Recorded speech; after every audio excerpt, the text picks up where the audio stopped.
Health Report coming up at 3. The Westlake man accused of murdering his wife has pleaded not guilty. 65-year-old William Feather was arraigned this morning in the death of his 57-year-old Michelle Feather. His bond set at $1 million.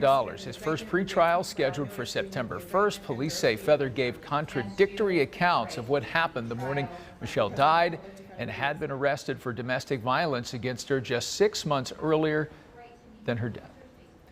We now know